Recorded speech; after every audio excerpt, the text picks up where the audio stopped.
Assalomu alaykum kichik do'stlar. Parvoz klubidan hammanglarga o'tliq salom. Bugun sizlar bilan ham bahrilanmoqchi bo'lgan kitobimiz Men O'rin emas. Avtori Eric Carroll. Bir so'zlar daraxt shixiga oldirmay, asta-asta yamishishga boshildi.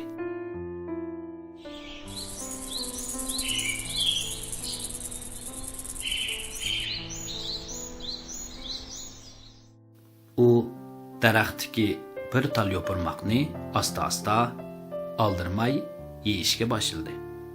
So'zar asta-asta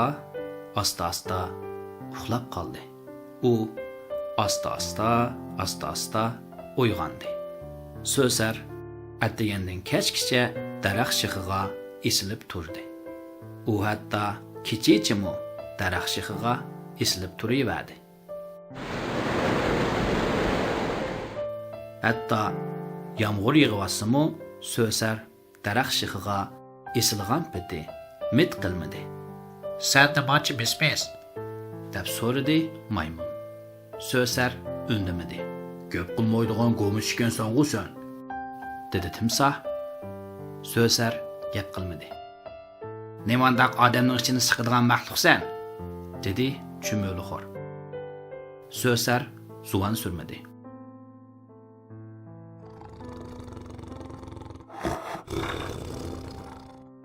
Mon qorg'ino, to'lidi yo'lbos. Sen nimachi o'rin? So'zar sukutga cho'mib, uzundan uzun o'ylandi. U oxiri mundoq javob berdi. Haqiqatan harakatim asta. Kam so'zlikim tufayli boshqalarni ziriktirib qo'ydiganligim mo'ras. Uyquga amroqliqim va xiyoliy ekanligimmi barhaq. Mijazim ig'ir bisiq va salmoq. Bir ishlarga oson hayajonlanib yurmayman. Atidan kashkicha oldirab jiddiylashib yuradigan bir emasman. Huzur ichida erkin ozoda yashashni yoqtiraman. Ammo men hargiz o'rin emas, anglab qo'y. So'zar uzundan uzun asnilib so'zini davom qildi. Mayli, nima ish qilay? Shu ishning huzurini asta-asta oldirmay suraman.